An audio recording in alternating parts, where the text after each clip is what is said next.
पीले दांत वाली बहू। रंजना कभी ब्रश नहीं करती थी। उसे कितनी बार उसके माँ बाप ने डांटा, लेकिन उसका कोई असर उस पर होता ही नहीं था, जिस कारण से उसके दांत पीले पीले हो जाते हैं। शादी के बाद। अरे बहू, वैसे तो तुझ में कोई कमी नहीं है, पर तेरे दांत इतने पीले कैसे हैं बेटा? कैसे मतलब? कोई सर्जरी थोड़ी ना कराई है। वो तो क्या नाम, मैं ब्रश नहीं करती थी तो पीले हो गए। अब क्या करूं? आप कहें तो लाल करवा लूं या फिर काले? यार ये क्या है, क्यों माँ से लड़ रही हो? लड़ रही हूँ? अरे मैं लड़ रही हूँ या ये बोल रही है कि दांत पीले हैं, पीले। अरे तपस्या थोड़ी ना की है इन्हें पीले करने के लिए। बकायदा ब्रश नहीं किया है 20 साल तक, तब जाकर। छी, कैसी बात कर रही हो? ये उस वक्त तो पीले नहीं थे जब हम लोग तुम्हें देखने आए थे। अरे तब साफ करवा लिया होगा डेंटिस्ट के पास जाकर। अब देखो कैसे पीले पीले लग रहे हैं। रंजना सास की तरफ गुस्से से देखती है। फिर शुरू हो गई पीले पीले पीले। अरे पीले तो तब भी थे जब मेरे हाथ का रसगुल्ला उड़ा उड़ा कर खा रही थी और बोल रही थी, लड़की नहीं गुणों का खजाना दे रहे भाई साहब आप। खैर, अब वो लोग करते भी तो क्या करते, पीले दांत वाली बहू पल्ले पड़ी थी तो झेलना तो था ही। एक दिन कीर्तन में रंजना गाना गा रही थी। अरे कमला बहन, माँ का द्वार है, यहाँ तो सब शुद्ध होकर आते हैं, फिर अपनी बहू को ब्रश भी नहीं करवाती तुम। दूर से पीले पीले दांत भक्ति में बाधा उत्पन्न कर रहे हैं। अरे कोई 2 साल के बच्ची थोड़ी ना लेकर आई हूँ मैं बहू बनाकर। अच्छी खासी लड़की है, अरे कैसे करवाऊं ब्रश? ये तो उसे खुद करना चाहिए ना। अब माँ बाप तो इसके जैसे तैसे निपटा दिए, ये नहीं सोचा कि सास कैसे संभालेगी। सास बहू को लेकर घर आ जाती है, लेकिन सोच लेती है कि अब इसे लेकर कहीं नहीं जाएगी।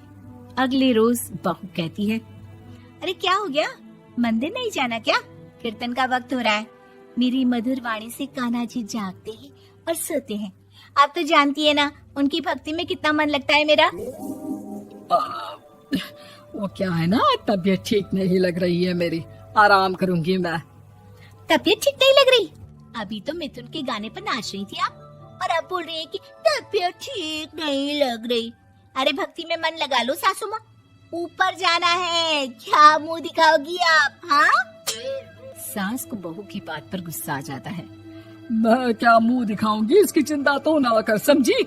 अपने मुंह की चिंता कर, जो ये पीले पीले दांत लेकर हर जगह पहुंच जाती है।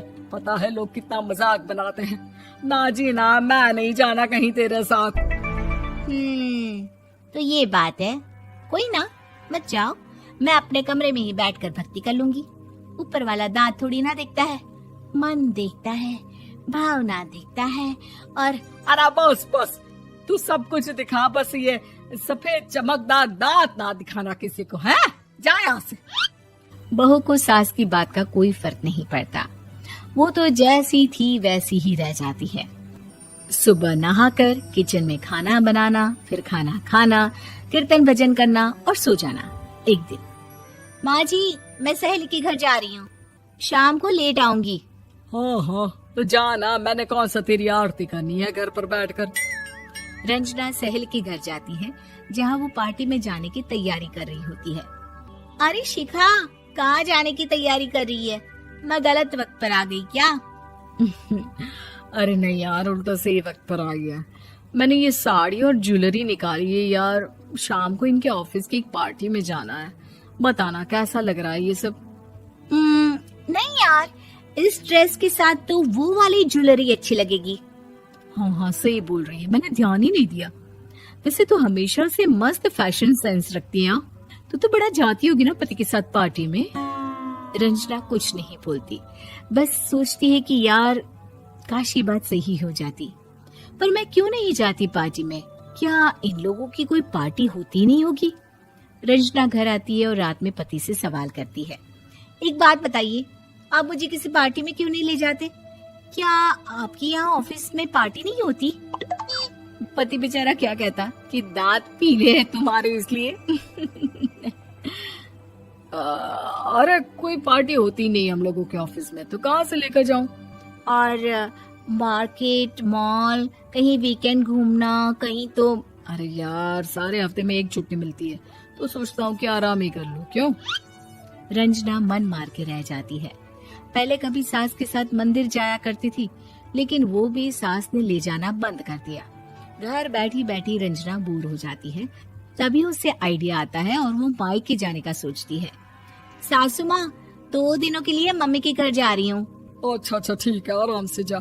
और हाँ, माँ से कुछ अच्छी आदत सीख कर आना कि कैसे शरीर के हर भाग की तरह दांतों की सफाई भी जरूरी होती है, समझी? शुरू हो गई ना आप। वो लोग आपकी तरह नहीं है कि छोटी छोटी बात का बतंगड़ बना दे। उन लोगों के लिए मैं मायने रखती हूँ, ना कि मेरे पीले पीले दांत। रंजना माँ को बिना बताए उन लोगों को सरप्राइज देती है, लेकिन जैसे ही वो दरवाजे पर पहुंचती है, अंदर देखती है कि घर वाले कहीं जा रहे होते हैं। अब माँ, काश रंजना दीदी के दांतों वाली प्रॉब्लम नहीं होती, तो वो भी हम लोगों के साथ चलती ना बुआ जी की बेटी की शादी में। हाँ बेटा, लेकिन अब उसे कौन समझाए कि उसको उसके पीले दांत नहीं दिखते, लेकिन उसके आसपास के लोगों को कितना एम्बैरेसिंग फील कराते हैं। मुझे तो कितनी बार उसके स्कूल की टीचर ने शिकायत की कि उसके साथ कोई लड़की बैठना भी नहीं चाहती, और ना ही कॉलेज में कोई उससे बात करना चाहता था।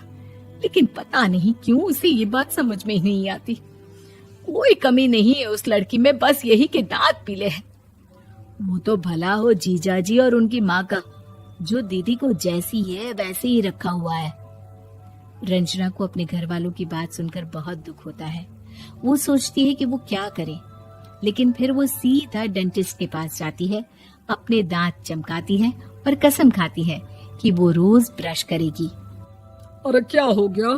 तुम तो 2 दिनों के लिए गई थी ना। पर कोई ना, अच्छा है, चलो आ गई तो।